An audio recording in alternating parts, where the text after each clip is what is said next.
O conteúdo que você ouvirá na sequência não é indicado para menores de 16 anos.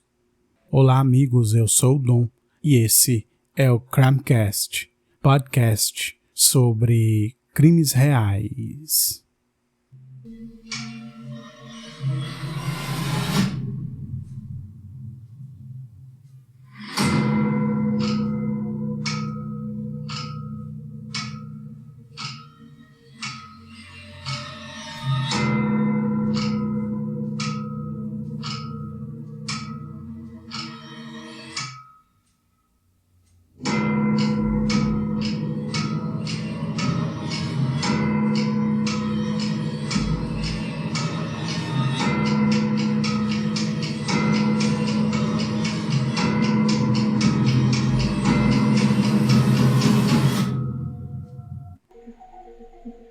É isso, amigos, mais um episódio aqui no Crimecast e hoje a gente vai para a terceira parte, do caso Andrea Yates, que será também aí o desfecho desse caso que é chocante para dizer o mínimo. Mas como sempre, amigos, antes eu quero pedir a vocês para seguirem o Instagram do Crimecast, que é o Crimecast_podcast, e se inscreverem no canal do YouTube, tá? A gente vai seguir direto aqui para a parte 3 e queria também agradecer a todos aqueles que continuam prestigiando o Crimecast. É isso, amigos. Vocês lembram que no episódio passado a gente terminou numa parte em que o Moses ele dizia que entendia tudo o que tinha ocorrido, quando ele viu a notícia da Andrea e o que ela tinha feito. E ele afirmou que a Andrea ela fez o maior sacrifício. Ela estava salvando os filhos dela. Olha isso.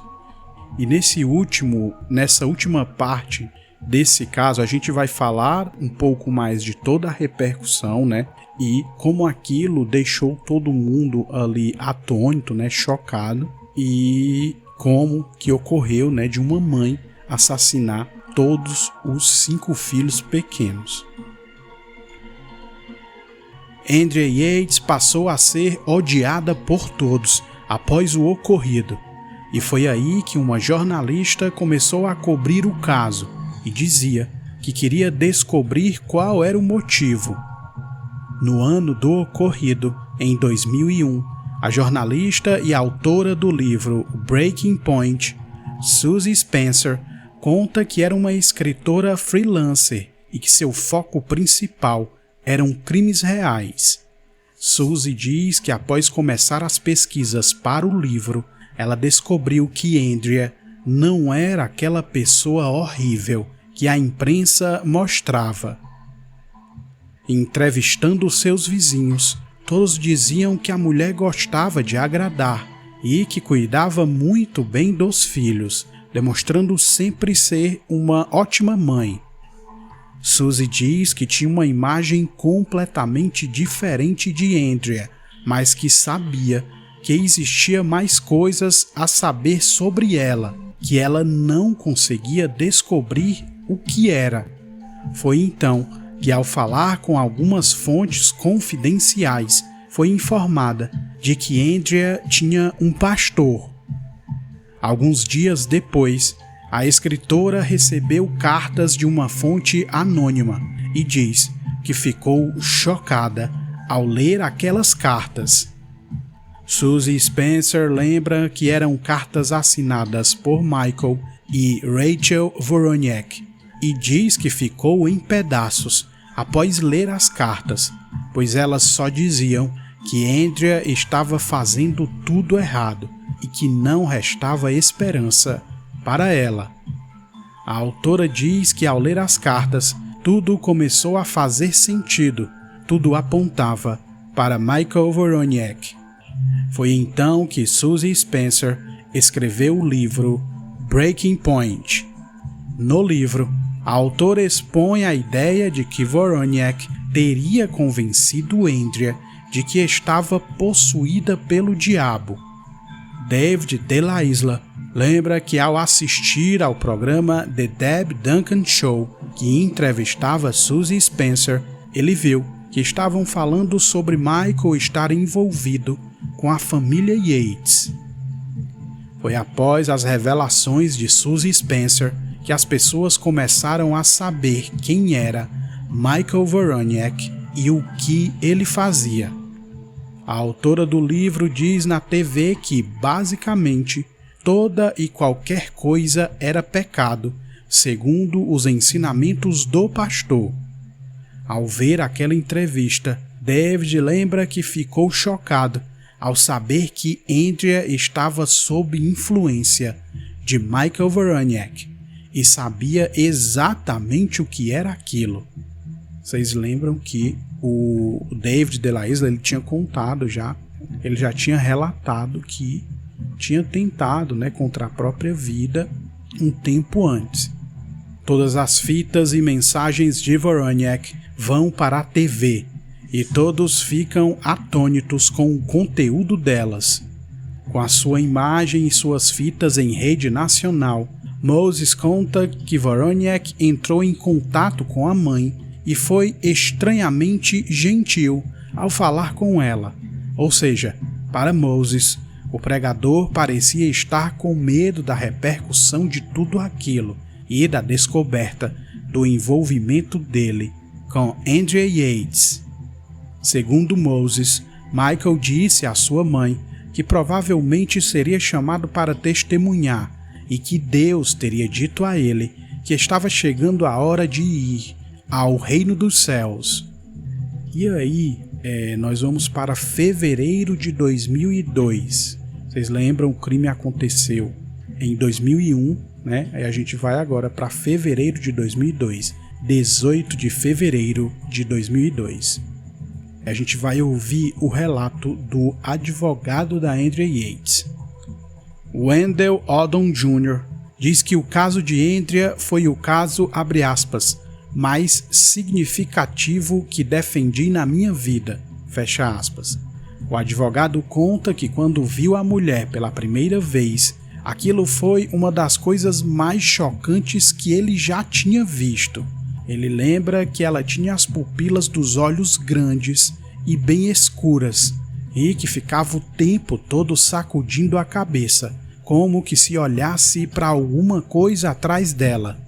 Para ele, estava claro que precisaria construir uma defesa de insanidade mental.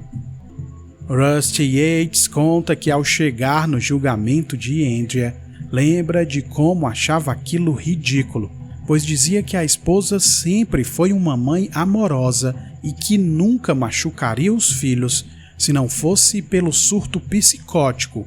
Ou seja, o julgamento em questão era para decidir se Andrea Yates estava insana ao afogar os próprios filhos ou se fez aquilo de forma intencional e consciente. Andrea se declarou inocente por insanidade e os advogados da defesa sustentaram que se ela não passasse no teste de insanidade, ninguém mais passaria. Após a defesa e promotoria apresentarem seus argumentos, depois de um mês de julgamento, o júri se recolhe para deliberação. A deliberação dura apenas cerca de 35 minutos e o veredito é anunciado. Abre aspas. Nós, do júri, consideramos a ré, Andrea Pia Yates, culpada de homicídio. O júri, porém, diz que ela deve ser condenada à prisão perpétua e não à pena de morte. Ao escutar o veredito, Rusty diz que simplesmente não conseguia ficar de pé enquanto era amparado pelos familiares. O advogado Wendell Odom Jr. diz que não fizeram um bom trabalho durante o julgamento para mostrar e explicar o estado mental de Andrea, incluindo suas crenças baseadas na religião que eram fornecidas por Michael Voroniak. Então, amigos, o crime acontece em 2001, em julho de 2001, e em fevereiro de 2002, menos de um ano depois do ocorrido, acontece esse primeiro julgamento, depois de toda aí uma repercussão no país, né? Uma repercussão nacional e que se tornou também uma repercussão mundial, né? A Andrea tem esse primeiro julgamento e nesse primeiro julgamento ela é condenada, mas o júri indica que ela seja condenada à prisão perpétua. Olha isso.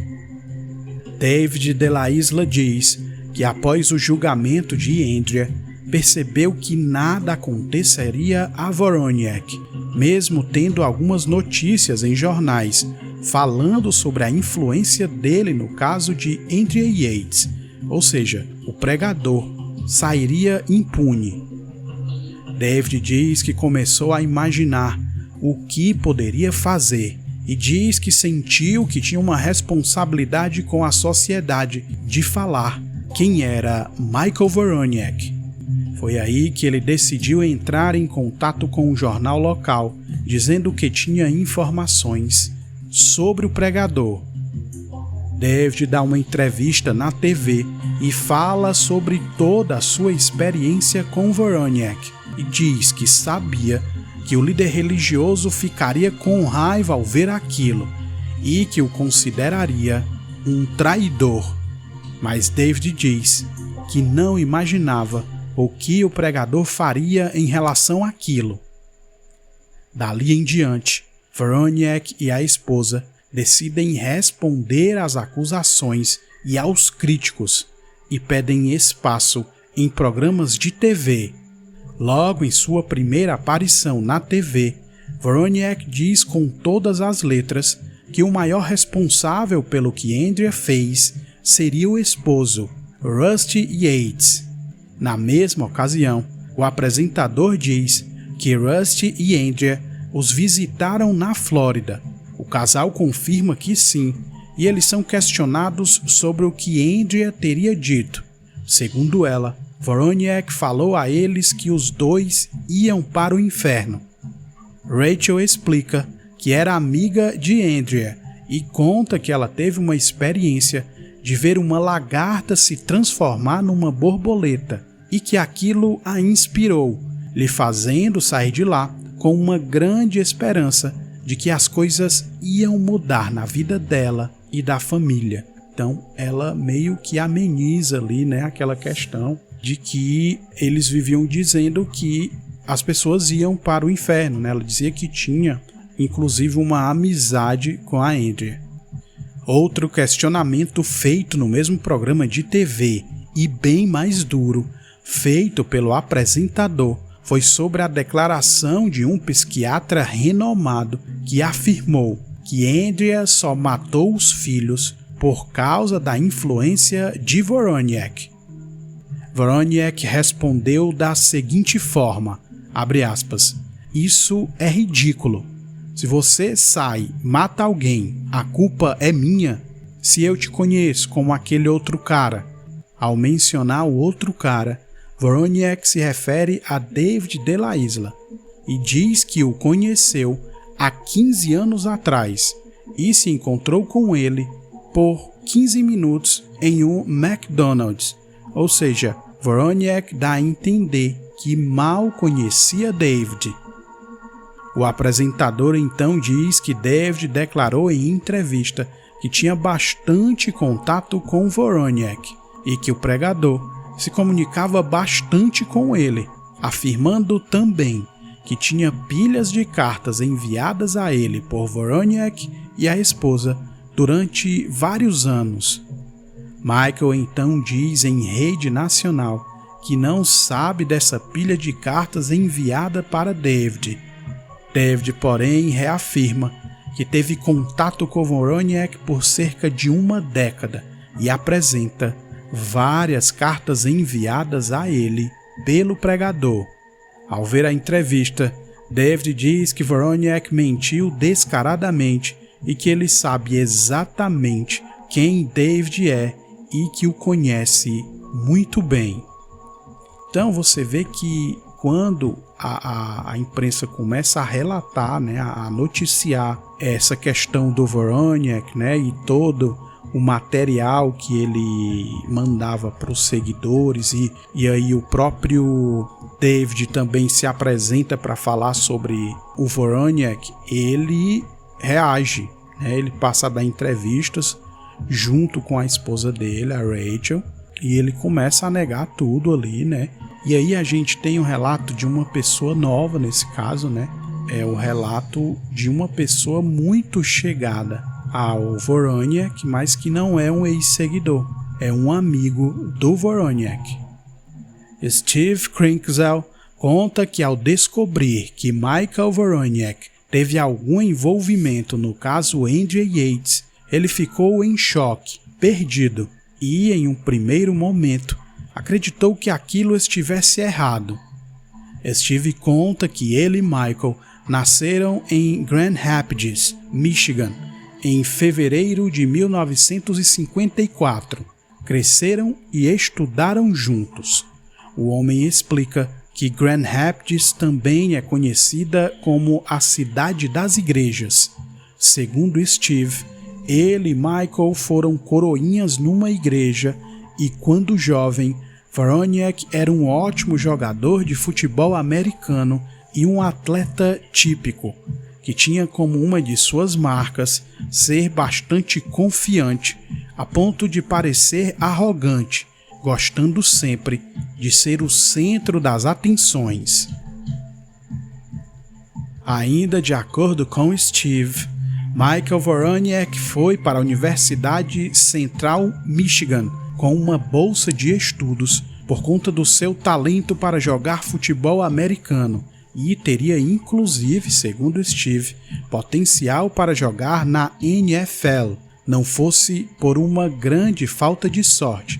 Para quem não entende, né, quem não sabe, a NFL, né, NFL é o maior campeonato, né, o campeonato mais importante, né, a Liga Nacional de Futebol Americano nos Estados Unidos. Então, esse amigo diz que o Voroniak era um baita de um atleta, né, que tinha potencial inclusive para jogar nessa liga principal. E aí ele diz, né, que ele só não segue essa carreira por uma falta de sorte. A gente sabe que foi o que o Voroniak já contou, né, que ele acabou se machucando e meio que encerrou ali a carreira, né, não tinha mais condições de seguir uma carreira de profissional. E é justamente, né, nessa experiência de se machucar e parar de jogar futebol que ele passa a ser o Voroniak pregador, né? Após perceber que não conseguiria mais jogar, Voroniak se dedicou a fazer seminários e a ser um líder religioso, um pastor evangélico. Mas o amigo do pregador lembra que ele tentou entrar em vários seminários diferentes, mas sempre era rejeitado por ser muito agitado e ser, abre aspas, fanático demais. Diante daquilo, Voroniak dizia que até se sentia ofendido no começo, mas depois diz que percebeu que era isso que Deus queria que ele fosse. De acordo com Voroniak, foi aí que ele se deu conta de que o mundo pertence a Satã e que, inclusive, as igrejas eram dominadas por Satanás. Ou seja, Voroniak passou a acreditar que era um revolucionário da fé e que precisaria fazer as coisas ao modo dele, usando a rejeição dos seminários e grandes igrejas como uma espécie de medalha de honra. Então, em determinado momento, ele passou a se orgulhar de ser rejeitado, acreditando que aquele era o plano de Deus. Steve conta que a partir dos anos 1980, Voroniak passou a ser conhecido dentro da cidade, pois ia a vários eventos pregar em público, na rua. Michael pregava em jogos de futebol americano, jogos de basquete, corridas de carro, jogos de beisebol, desfiles, festivais, trilhas, tudo o que reunisse muitas pessoas, em alguns casos multidões, E quando fala que ele pregava, ele diz que ele pregava ali nos arredores de onde as pessoas se reuniam, né? Ele não entrava nos eventos, ele ia para frente ali, né, onde as pessoas estavam esperando para entrar ou entrando ali nos eventos, e pregava, sempre pregou nesses locais onde tinha bastante pessoa, além de pregar também nas ruas, né? Sempre com um discurso forte e muitas vezes agressivo, Michael pregava na entrada desses eventos e inclusive passou a pregar em frente a igrejas cristãs, dizendo às pessoas das igrejas que elas iam para o inferno. Olha isso, cara. Steve diz que aquilo irritava bastante as pessoas, pois Michael era muito agressivo em seus discursos. Michael foi ridicularizado e desprezado após adotar essa postura e ao pregar em público em vários locais, mas em sua cabeça, tudo o que falavam contra ele também falaram contra Jesus, e tudo o que ele passava, Jesus também passou. Steve conta que em um determinado período daquela época, passou a trabalhar em um jornal, o Grand Rapids Press, como repórter policial, e lembra que escrever matérias jornalísticas sobre Michael era bem estranho, pois ainda se conheciam e eram amigos. Steve diz que Michael foi preso em várias ocasiões por incomodar as pessoas em eventos públicos. O que ocorreu em um desses eventos acabou sendo a gota d'água para o pregador. De acordo com o que foi relatado em um grande evento anual da cidade, o Circus Shrine se apresentava e, na ocasião, Wozniak pregava em frente à bilheteria quando abordou e encurralou uma mulher, sendo agressivo verbalmente, falando sobre a fé e a religião dela. Steve conta que entrevistou a mulher em questão e diz que, de acordo com ela, Wozniak foi grosso, dizendo em voz alta que ela ia para o inferno. O pregador teria dito também, segundo ela, que ele a vomitaria da boca dele. Diante do ocorrido, a mulher queria processar Wozniak e queria que ele pagasse judicialmente pelo que fez a ela. Porém, para resolver a questão rapidamente, a cidade fez um acordo com o pregador, dizendo que bastava ele ir embora da região, e foi por isso que Wozniak passou a visitar outras cidades pregando, ou seja, Wozniak foi expulso da cidade. Steve lembra que ficou bastante tempo sem ter notícias dele, até que alguns anos depois leu nos jornais sobre o envolvimento dele no caso Andrew Yates, e após a matéria escrita para o jornal local, Wozniak telefonou para Steve se queixando de que a reportagem foi feita contra ele para prejudicá-lo. De acordo com Steve, o pregador pediu que ele publicasse suas respostas a respeito da matéria feita sobre o caso Andrew Yates. Steve fez uma entrevista com Michael, que disse ser amigo dos Yates e negou que tivesse qualquer culpa no caso. Wozniak também afirmou que amava as crianças e que não seria capaz de sugerir que uma mãe deveria matar seus filhos.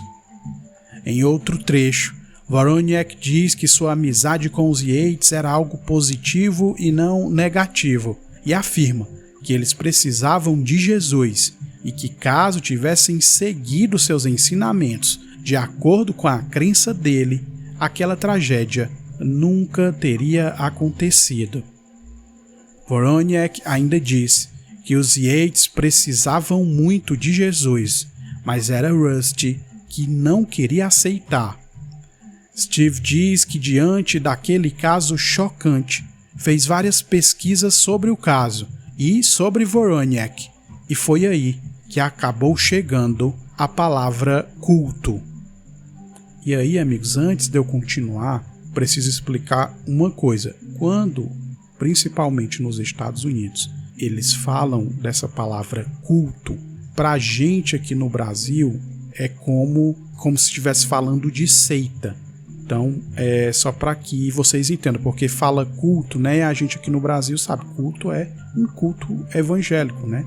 Essa explicação cabe, né? Que nos Estados Unidos, essa palavra geralmente tem uma conotação não muito positiva, né? Quando se fala, você participa de um culto, eles dão a entender como se fosse algo parecido com uma seita. Para Steve Krinkzel, a forma como Wozniak se posicionava, seus discursos e sua performance ao pregar em público indicavam que ele podia ser um líder de culto / seita. David de la Isla diz que imaginou que provavelmente Wozniak teria influenciado várias outras pessoas e, buscando informações, encontrou um site de sobreviventes, ex-seguidores de Wozniak. Olha isso. E aí prestem atenção nisso aqui, porque a gente vai para o relato de uma dessas muitas pessoas que já foram seguidores do Wozniak e que agora contam tudo o que passaram enquanto seguiam os ensinamentos do pregador. Douglas Roberts conta que conheceu Wozniak no campus da Universidade Estadual de Michigan. O homem diz que por cerca de 1 ano e meio foi totalmente envolvido com um culto Wozniak e diz que acreditava em tudo que o pregador dizia. Foi somente após algum tempo que Douglas diz ter percebido que a mensagem dele estava errada. Douglas afirma o seguinte, abre aspas, Andrew Yates, afogando os próprios filhos, foi o fruto mais simbólico das pregações dele que você vai encontrar, fecha aspas. Douglas diz que foi por isso que colocou no ar um site sobre Michael Wozniak que afirmava que o pregador era o grande falso profeta. Douglas conta que fez o site na esperança de resgatar outras pessoas que também tivessem se envolvido com o culto. O site atraiu a atenção das pessoas e tinha milhares de visualizações. De acordo com Douglas, cerca de 40 pessoas entraram em contato com ele, afirmando que tinham sido seguidores de Wozniak. Uma dessas pessoas era David de la Isla. Douglas afirma que Michael Wozniak deve ser responsabilizado e diz que acredita que ele será em um futuro julgamento. Agora tem a opinião, de uma especialista em intervenções em cultos. Uma especialista estudiosa, claro, que vai falar um pouco se o Wozniak entra ali, no hall de líderes de cultos, Ela diz que existem critérios, e aí eu vou explicar para vocês aqui a opinião dessa especialista. Ashlyn Hilliard diz que é uma ótima indagação a se fazer se Michael Wozniak é um líder de culto ou se esse sistema de crenças dele é um culto. A especialista explica que as pessoas costumam acreditar que quando se menciona a palavra culto, significa que necessariamente exista um local comum, mas isso não é uma regra. Ashlyn diz que é preciso utilizar bases para definir um culto destrutivo. Ela explica que um culto destrutivo tem como uma das características uma dedicação a uma pessoa em particular, a uma ideia ou a uma coisa. Analisando Michael Wozniak, ela afirma que ele é uma pessoa que não quer que os outros pensem de forma independente e que consegue enxergar um padrão claro de doutrinação. A especialista diz que as mensagens enviadas por ele são mensagens personalizadas para outras pessoas em áudio ou por panfletos e que ele usa o discurso para manipular, criando um estado emocional intensificado nessas mensagens para os outros. De acordo com a especialista, os efeitos dessa manipulação psicológica e desse controle ideológico religioso podem fazer com que alguém se sinta preso em uma prisão psicológica, e o impacto disso pode ser devastador. Então, ela lista características que podem fazer do Woroniak, né, uma espécie de líder de culto. E aí nós vamos pular agora para o dia 6 de janeiro de 2005, porque o que ocorreu, né? O primeiro julgamento, a condenação da Andrea Yates no primeiro julgamento foi anulado. Olha só, um tribunal do Texas anula a condenação por homicídio de Andrea Yates por conta de um falso testemunho dado por um especialista da acusação no primeiro julgamento. Esse especialista afirmou em seu testemunho que Andrea teria assistido a um episódio da série Lei e Ordem, em que uma mãe mata as filhas e usa como motivo para ter feito aquilo a depressão pós-parto. Porém, foi constatado que o tal episódio nunca existiu. A anulação, então, faz com que Andrea tenha direito a um novo julgamento. O novo julgamento é marcado para junho de 2006. Olha isso, quase 4 anos depois, um segundo julgamento é marcado, exatamente 5 anos após o ocorrido.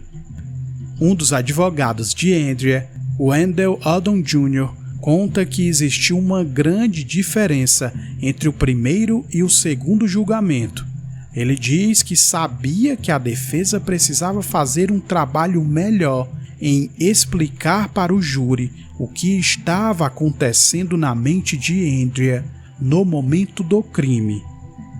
O advogado diz que era necessário explicar como a ilusão se formou na cabeça dela e como aquela ilusão estava baseada na fé e crença que Michael professava. Um dos participantes do júri, Todd Frank, dá seu relato sobre a participação no novo júri e diz que ouviu o nome Woroniak pela primeira vez na segunda semana do julgamento. Todd explica que lhes foi apresentado como prova um dos panfletos de Michael, que tinha como título The Perilous Times, que significa Tempos Perigosos. Todd diz que foi a partir dali que começou a perceber que as crenças religiosas de Andrea Yates eram incomuns. Aquele panfleto foi levado justamente para dar aos jurados algum contexto sobre as crenças religiosas de Andrea. O panfleto em questão dizia o seguinte, abre aspas, a mãe moderna era muito preguiçosa. Os filhos dela a deixavam maluca. A Bíblia dizia que ela devia bater e treinar os filhos. Fecha aspas. Ou seja, de acordo com o panfleto, a mãe devia disciplinar os filhos, mas como ela não faz isso, ela não terá acordo no dia do julgamento.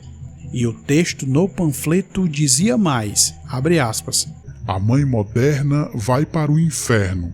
E o que acontece com os filhos dessa Jezebel? Fecha aspas. Durante o argumento no tribunal, a defesa sustentou que, como aquela ilusão dizia, que Andrea era uma mãe ruim e que os filhos tinham falhas, eles iam para o inferno, a menos que ela os mandasse para o céu antes. O jurado Todd Frank explica que aquele argumento começou a criar uma imagem para eles sobre como funcionava a mente de Andrea Yates. Foi aí que eles perceberam que precisavam focar sua atenção sobre Michael Woroniak. Durante o julgamento, foi ouvido como testemunha o doutor psiquiatra Resnick. O profissional entrevistou Andrea Yates logo após ela ter sido presa. E aí a gente vai ter, o relato desse doutor. Vocês lembram que foi falado, foi perguntado ao Michael, né, o que é que ele achava de um renomado psiquiatra ter dito, né, que realmente ele tinha influenciado a Andrea a matar os filhos, né? Esse especialista é justamente o Dr. Philip Resnick. O Dr. Philip Resnick, psiquiatra forense, conta que Andrea Yates tinha várias ideias paranoicas e lembra que ao perguntar se ela amava os filhos, ela respondeu que sim, mas não do jeito certo. Resnick continua e explica que Andrea dizia que ela e os filhos assistiam desenhos e que ao ver esses desenhos, os personagens falavam diretamente com ela, dizendo sempre que ela era uma mãe ruim. O doutor ainda diz que Andrea acreditava que ela estava marcada como uma mulher maléfica e acreditava que tinha tatuado na testa a marca 666.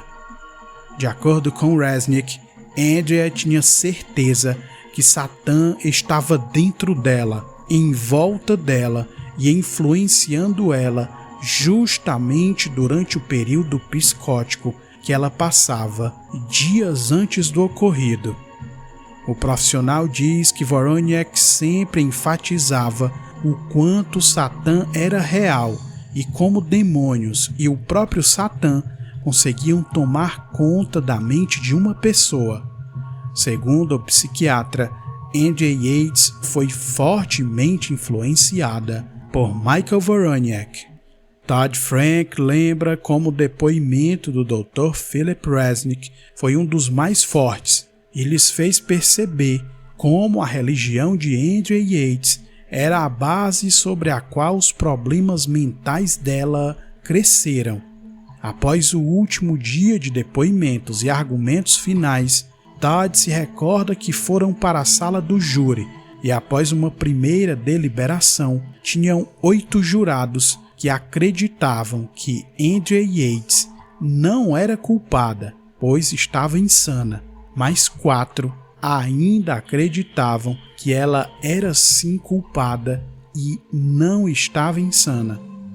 Os jurados continuaram a discutir sobre aquilo e sobre o que Andrea acreditava e o que não acreditava, ou seja, os jurados queriam entender como de fato funcionava a mente da mulher, e esse aspecto era um dos mais desafiadores do julgamento, de acordo com Todd.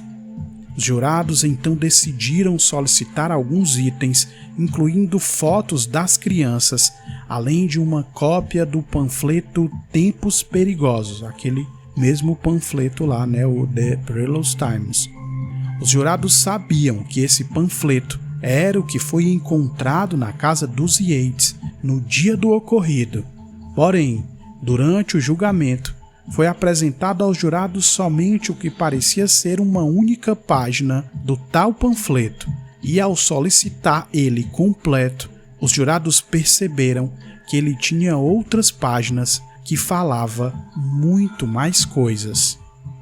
O material completo daquele panfleto foi entregue aos jurados, e ao ler as outras páginas, havia outros trechos que chamavam a atenção, como por exemplo, esse é um texto que os jurados só tiveram acesso depois que eles solicitaram, já na deliberação, o panfleto por completo. Olha só esse trecho, abre aspas.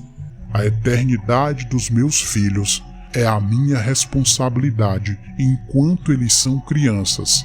Eu estaria os mandando para o inferno se eu as criasse para pensar de acordo com os padrões deste mundo. Quando uma criança chega à idade que pode ser responsabilizada, é tarde demais. Nesse momento, o pensamento do mundo que você ensinou para eles toma conta. Deus vai te responsabilizar. Fecha aspas.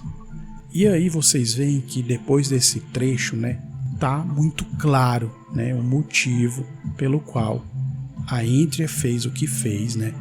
E a gente começa a entender também o que o Moses falou lá no final do 2º episódio, que a Andrea fez aquilo para salvar os filhos. mas a gente vai entender mais ainda, olha só. E aí a gente vai voltar para a entrevista dela com o Dr. Resnick após ela ter sido presa. O psiquiatra forense diz que anteriormente Andrea teria afirmado que estava sendo uma mãe ruim e pede que ela explique o porquê achava isso. Andrea responde que os filhos não estavam desenvolvendo um senso do correto, um senso acadêmico do que é correto. Woronek dizia que se as crianças não fossem salvas antes dos 12 anos, que seria a idade da responsabilidade, elas iriam inevitavelmente para o inferno. E aí, voltando novamente para a entrevista com a Andrea, o Dr. Resnick pergunta o seguinte, olha só, abre aspas, e se você não tivesse tirado a vida deles, o que você acha que aconteceria com eles? A Andrea responde, eu acho que eles teriam continuado tropeçando. E o médico pergunta, e onde eles iriam parar? A Andrea responde, no inferno. Moses Storm afirma que durante sua infância viveu exatamente isso e acreditava em tudo que Woronek lhes passou como ensinamento. Moses conta que sua mãe falava frequentemente que se encontrasse uma forma de todos morrerem, isso seria uma bênção, pois ao morrer todos iriam para o paraíso. Uma outra pergunta feita pelo Dr. Resnick a Andrea foi o que ela estava tentando fazer quando tirou a vida dos filhos. Andrea respondeu, abre aspas, talvez Deus os levasse para cima nos anos inocentes deles. Todd Frank era o representante do júri e tinha a função de presidente dos jurados. Ao ler todas as páginas do panfleto, ele lembra que ficou chocado e disse aos jurados que toda a ilusão de Andrea estava naquele panfleto. Para ele, a lógica da mulher era a seguinte: ela acreditava que era uma mãe ruim e que havia criado crianças ruins. Então, aquelas crianças iam queimar no inferno, a não ser que elas morressem antes da idade da responsabilidade. Ou seja, ao matar as crianças ainda abaixo dessa idade, Andrea acreditava estar salvando os filhos de irem ao inferno. Todd lembra que era exatamente isso que os jurados precisavam ouvir para entender por que Andrea fez o que fez. Todos os jurados disseram que concordavam com aquilo, exceto um, que argumentou o seguinte, abre aspas, mas nós não podemos esquecer as crianças. Quando ele diz que os jurados passaram a concordar com aquilo, concordar com a tese de que a Andrea realmente estava insana. Todd diz que naquele momento todos se emocionaram e então, no último dia de deliberação, como uma forma de homenagear a memória das crianças, eles decidiram fazer um momento de silêncio para cada uma delas, para cada uma das 5 crianças, e depois rezaram por elas.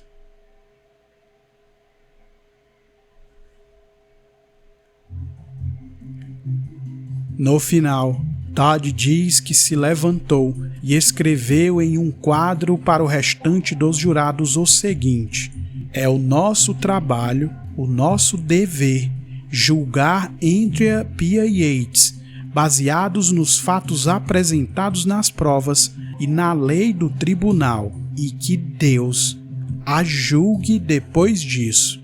Fecha aspas. Em seguida, o último jurado disse que queria votar, e foi assim que em 26 de julho de 2006, o corpo de jurados chegou ao veredito e considerou que Andrea Yates era inocente por motivo de insanidade.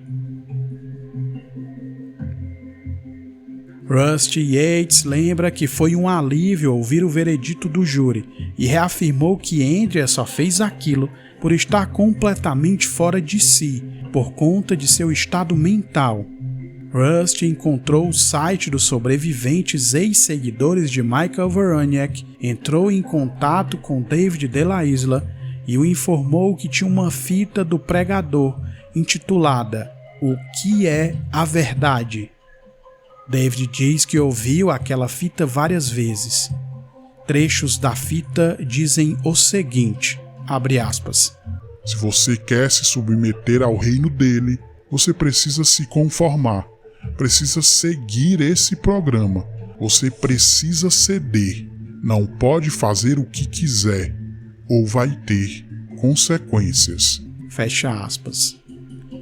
David então conta que Rusty nunca conseguiu ligar os ensinamentos de Voroniak ao estado mental de Andrea e preferia dizer que a esposa teve problemas por conta da depressão que ela enfrentava. Rusty, porém, reconsiderou essa tese em parte e diz que hoje em dia fica imaginando como a vida deles teria sido diferente se ele nunca tivesse conhecido Michael Voroniak.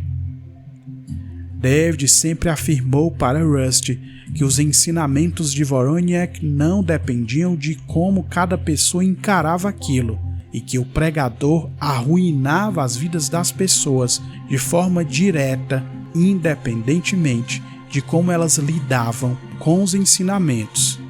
Diferentemente do que achava Rusty em relação à influência de Voroniak sobre Andrea, os familiares da mulher acreditavam que o maior culpado de tudo aquilo era Michael Voroniak. O irmão e a mãe de Andrea, inclusive, deram entrevistas em rede nacional afirmando isso de forma categórica e denunciando que ele fazia parte de um culto religioso. Então, amigos, a Andrea, ela, no segundo julgamento, vocês veem aí que foi muito difícil para a defesa conseguir explicar toda essa questão das crenças, como elas influenciavam a Andrea, e nesse segundo julgamento foi que a Andrea foi considerada insana. E mesmo depois de tudo aquilo, o Rusty ainda ele era muito reservado em relação a dizer que a Andrea só passou por isso por conta dos ensinamentos do Michael. Não, ele ligava mais a questão da depressão mesmo que ela tinha, né? Mas o David, que foi um cara que passou por aquilo também, né, por situação bem difícil com o Michael Voroniak, ele dizia que não, que o Voroniak realmente arruinava ali as vidas das pessoas, independentemente de se a pessoa lidava bem ou não com aquilo, entendeu?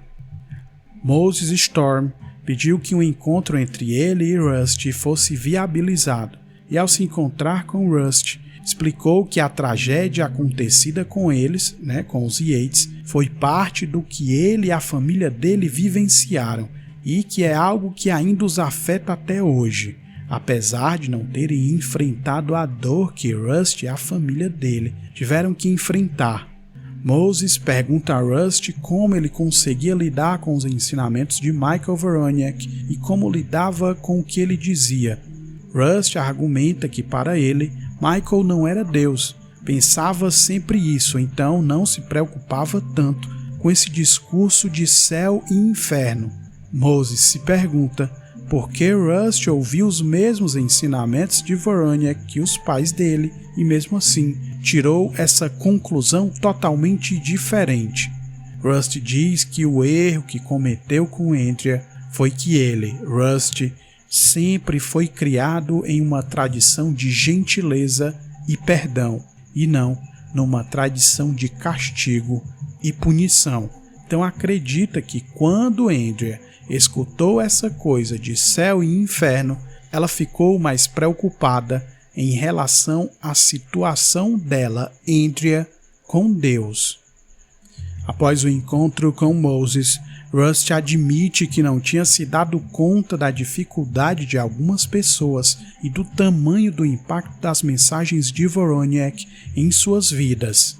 Rust afirma que a história de Moses é incrível e a conversa entre os dois termina com um grande abraço. Após a conversa, Rust reafirma que talvez tenha se enganado sobre o efeito daquilo tudo em Andrea e agora pode dizer que as ilusões dela podem sim ter sido influenciadas por conta da exposição às mensagens de Michael Voroniak. Rust Yates atualmente continua a trabalhar para a NASA. Ele tem um filho do segundo casamento. David de la Isla é representante farmacêutico aposentado e escritor no tempo livre. Ele mora em Houston, Texas e tem um filho e uma filha. Moses Storm é um comediante muito conhecido em Los Angeles. Rachel e Michael Voroniak não foram denunciados nenhuma vez com base nas informações dos autos do caso e do julgamento de Andrea Yates e não aceitaram dar suas versões após o resultado do segundo julgamento. Os dois continuam a pregar pelo país. Andrea Yates continua internada em uma clínica psiquiátrica. É isso, amigos, eu fico por aqui. Terminamos aqui esse caso que eu quis trazer para vocês porque realmente chama muito a atenção e é um caso que choca muito, né? Eu acho que o caso da Andrea Yates é um assim dos mais chocantes que eu já ouvi, né, e li sobre de crimes reais, né, que aconteceram nos Estados Unidos. É muito interessante, né, cara, saber sobre como aconteceu, né, o segundo julgamento e o trabalho todo da equipe de defesa de conseguir demonstrar a influência daquilo, né, e demonstrar que a Andrea teve problemas mentais e não estava sã, né, ela estava insana. Eu também acredito nessa hipótese. Eu ouvi, né, tudo o que era escrito nos panfletos, os vídeos, os áudios, as mensagens do Michael Voroniak é uma coisa de louco, realmente, né? Infelizmente isso aí acabou terminando com uma tragédia assim terrível, né, cara? Terrível, realmente também é muito louco você ver como o Rust conseguiu aguentar aquilo, né? E ele manteve a ideia de que a Andrea realmente não era culpada, né? Ele sempre dizia que não era ela, quando ela fez aquilo, não era ela. Então é isso, amigos, eu vou ficar por aqui e volto em poucos dias com mais um episódio aqui no Crimecast.